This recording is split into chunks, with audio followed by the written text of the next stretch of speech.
Hi, I'm Johan. I'm a digital illustrator. You can follow and check my works on Facebook, Johan. I'm Aaron J, and I am an aspiring architect at aspiring musician. You can follow my band Mirasol everywhere. At plano ko rin magkaroon ng solo project named Dilaw Payaso, or in Filipino, Like a Clown. Make sure to like, follow, and share for more Pinoy's React.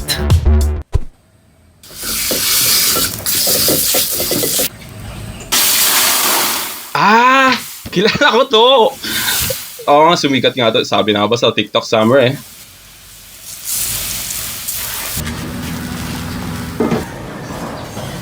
Okay, pork. Pangina mo.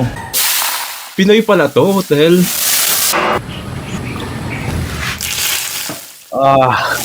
Ang satisfying yung sound. Kalimutan ko ano tawag sa ulam na to, pero ito yung laging inuwi ni mama ng pandemic din. Crispy pata pala. Very tasty daw. Lalo na with vinegar and everything. Pero nakakaumay, lagi ko kinakain. Okay. Yung luto ng gato si Ninong Rayata.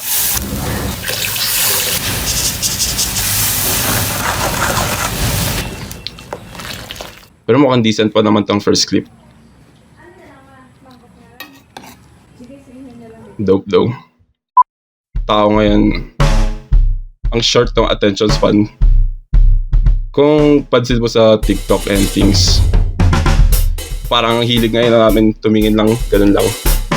Then, sarap. 1 minute video lang yun. Pero ang interesting. It's more on the fast pace. You just wanna watch. You're just scrolling on Facebook. You just wanna see how character was made, and then there you go. It's there, and then yeah. It's not a long, boring cooking show of some sort. So galing tayo sa farmer's market ulit nung kamakailan and may nakita akong kayo. Yan nga, si Ninong Ray nga talaga. BC. Yes! Meron tayo dalawang big black corn. Japanese big black corn. Itim na mais. May ganyan talaga na product. Lupit. Ano man siya, ang totoo, hindi ko alam. So, gago legit, hindi ko talaga alam. So, sabay-sabay na lang natin alamin kung talaga bang itim na mais to. Alam mo yun? Dalawang itim na mais. Big black corn na may Japanese... Big black corn. At Japanese pa na product. Ano daw siya? Talagang lasa daw siyang normal. Hindi ba blurry dyan pagkalabas? Pero itim. Jerome, gusto ko pagbukas dito merong yung umiilaw. Parang treasure. Ang tigas Kaya niya. pala matigas. Ang tigas niya. Ang tigas niya, par. The moment of The truth. moment of truth. Mama punit. Bro.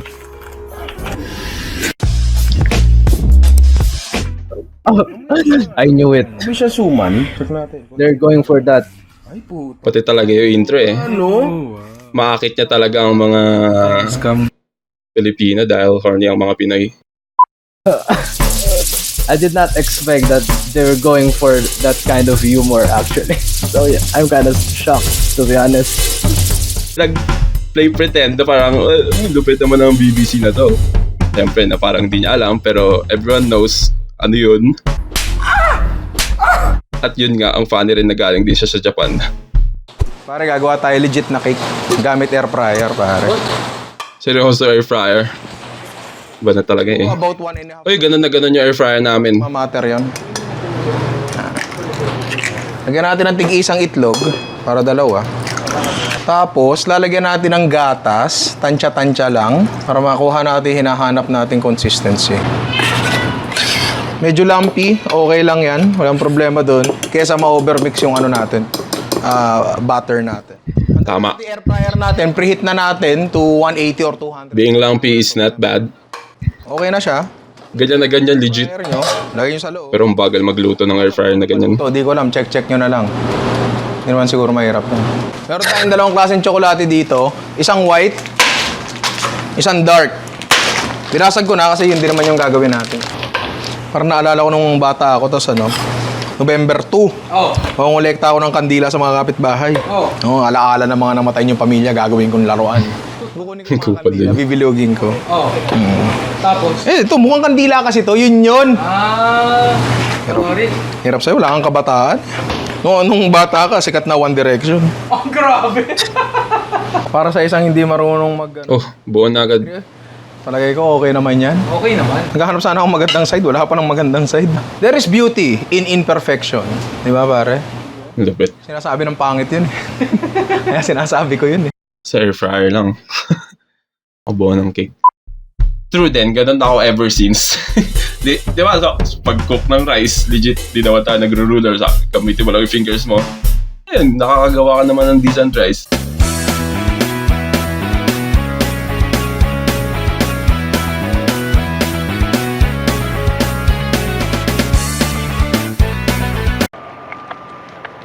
Ganun din ako sa mga ginagawa ko ngayon nila, music and art. Sabi ko, this is enough naman.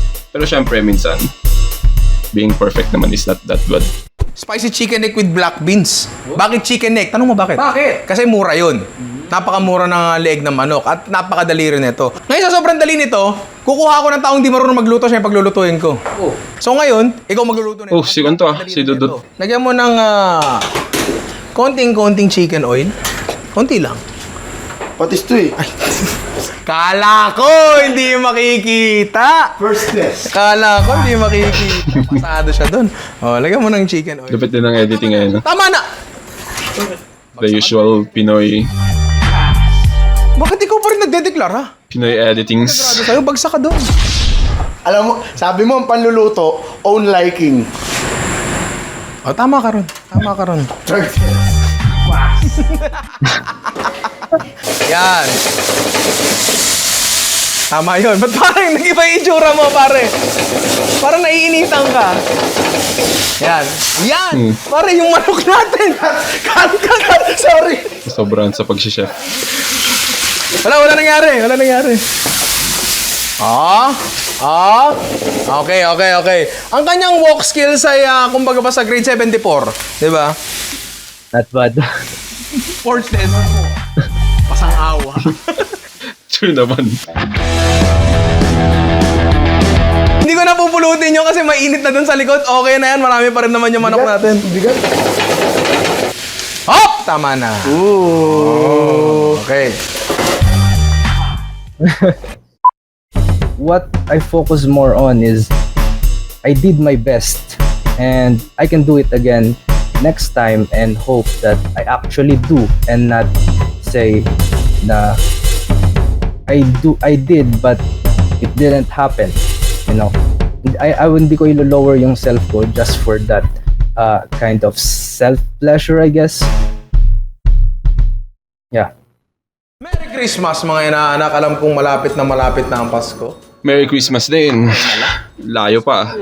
Kaya nandito ako ngayon, ang inyong... Sa akin hindi ako Santa Claus. Ayun si Santa Claus. Pero ano pa yan? OJT pa rin na Santa Claus yan. Mahaba pa yung... But elf din sa Santa Claus? Lang gusto nyo, pwede naman talaga, di ba? Pero doon na tayo sa pinaka-basic lang. Salt and pepper muna tayo. Baka pwedeng pahingi ng salt and pepper. Uy, nandito na. Ayaw ka nang pahirapan. Sabi sa'yo, kakampi mo ko. Lagay mo dito. Okay na yan. Baliktad yung naging helper si Santa. Bukas ako sahod mo. Yan. Nakakatakot naman tong ano na to. Yan. Both sides. Tapos pepper. Department of Labor of Herbs. Pinuhos lang dun. Okay na yan. Yan. Yung paminta namin, panlugaw kasi, yung paminta namin, nandun sa sasakyan. Di ba? Kasi yung buong kusina, nandun sa sasakyan. Naku, ayun ang itlog. O sige, Mr. Elf, please stop that. Elf pa rin pala. Tapos ilagay mo sa running water. Okay. Eh, hindi na po promote tong elf natin eh. Diba? Ganun yung mga joke eh. Ayan. So, eto, basically okay na to. Pero, again, nasa bahay kayo. Kung anong gusto nyong panimplang ilagay dyan, pwede. Kunyari, gusto nyong lagyan ng mustard yan. Meron kayo sa bahay, pwede. Kung gusto nyong lagyan ng toyo. Actually, toyo ipapalagay ko dito. Para lang talaga, uy, kung binu-bowl mo yan, di ba? Kasi ang hirap sa'yo, palibasa. Hindi ka nakakita ng pagong sa Antarctica nakatira eh. Wala kang pakialam sa kanila eh. Kita mo, dala-dalawa pa yung bowl, magkadikit pa oh. Palibhasa, nagpakasasa ka sa kayaman ng magulang mo. Resign na po ako. Okay. Nakakatawa. Parang meron there's this evil thing in us na natatawa tayo to somebody na parang mas lesser to us pag natatrato ng ganun, and I really hate that one. Lumaki rin ako na ganun eh. Na-realize ko rin naman na di naman okay laging ganun. Lalo na ngayon, aware na yung mga people na it's not funny to make fun of others para lang mapatawa mo yung or masatisfy mo yung di ba ganun. Sinong hindi matutuwa dito? Cooking siya with comedy. Parang comedy things na rin. Kaya makaka-attract talaga to ng maraming tao.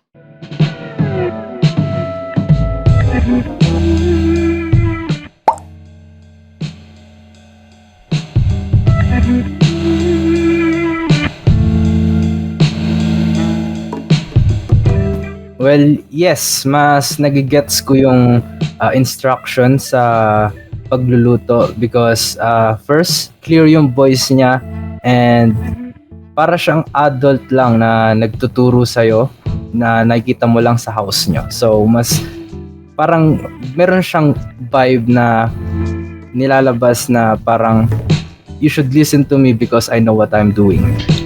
Sa totoo lang hindi. Parang pinapanood ko si Ninong Rai para sa entertainment. Si Gordon Ramsay kasi napaka-technical niya magturo. As in, nagagalit pa siya, di ba?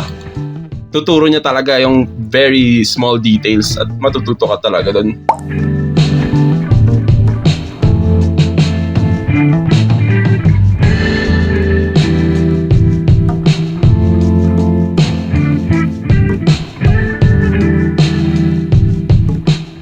Agree ako ng sobra. Kasi hindi mo talaga hindi mo mahanap ang tunay na sarili mo pag hindi mo hinahanap ang discomfort. Paano ka matututo kung lagi ka na lang nasa isang upuan? Nagiging comfortable na tayo as a third world country. Hindi naman ka-proud yun. Ba't ka magiging proud Pinoy kung wala kang ikaka-proud? Kailangan naman natin yung pride na yun, pakita natin na tunay naman, hindi naman yung proud lang kasi Pinoy ka. Bakit? Si Pinoy ka lang. It's not bad na magstay ka sa comfort zone mo. Pero it's bad pag andun ka na for too long and you're not growing, you're not progressing at wala na nagbabago sa buhay mo. Andun ka na lang.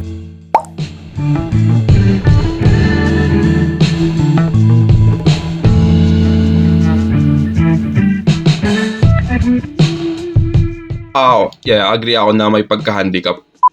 Hindi ko naman mahanap yung style ko ngayon kung hindi ko na-experience yung pagbabanda, ang pag-music na mag-isa ko lang. Kasi experience ko with my band members and my family, syempre. Yun yung nagbuo kung ano ako ngayon. Ayun nga, building blocks lang talaga. Believer rin ako na mararanasan mo muna bago mo makukuha. Pag may experience ka na kasi, pag alam mo na kung paano gumana ang isang bagay, paano siya paggalawin, paano siya gawin, paano siya i-improve.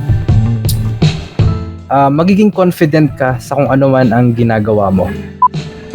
I think pwede naman yun mag-start sa mga small steps na totally na bigla ka agad mag-resign sa trabaho mo, maging content creator ka agad, di ba? Hindi naman ganoon.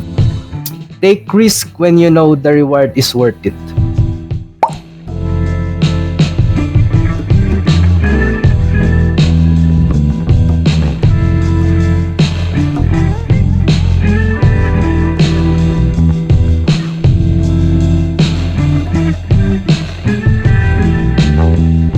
Hindi naman lahat naka-experience ng hirap and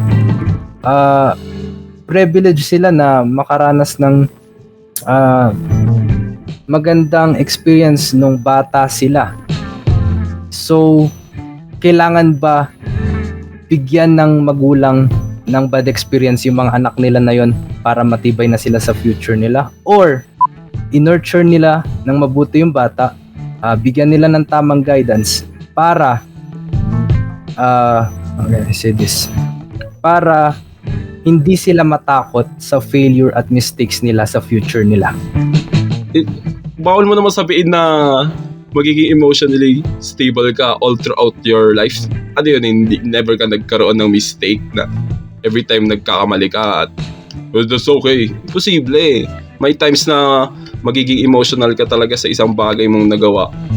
At yung bagay na yun ang bobuo sa'yo as a person. Doon ka, yung dahil doon sa pagiging emotionally unstable na yun, yun ang magiging purpose kung bakit ka emotionally stable ngayon.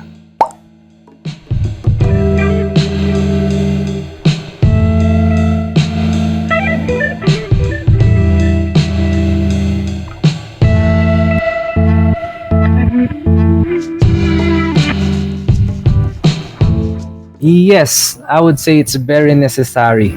Kailangan na kailangan yan. Hindi naman kailangan maging tao eh. It can be a thing or something, a hobby, something you love. Ako kasi ang nagli-lift up sa akin is music talaga eh. If musicians din naman, yung ma-appreciate mo talaga sobrang art nila na gusto mo rin gawin yun. Ganun yung nangyari kay Ninong Ray nun. Dahil kay Kong, nagawa niya yung gusto niya. At dahil doon, makita mo na siya. Ganda na ng life niya. Well, hindi naman natin tinitingala ang mga idols natin dahil perfect sila. Tinitingala natin kung ano man yung nagawa nila sa life nila para maging ganun sila. I feel sad kung mayroong mga taong tinitignan as a perfect na, how can I say this, na it's peak human figure ang isang idol nila. Kasi parang sinasamba mo na siya and hindi mo na siya nare-relate sa sarili mo, and as time goes by, mas nalo-lower mo yung self mo sa kanya, and soon you'll feel bad about yourself na bakit siya ganito, bakit ako ganyan.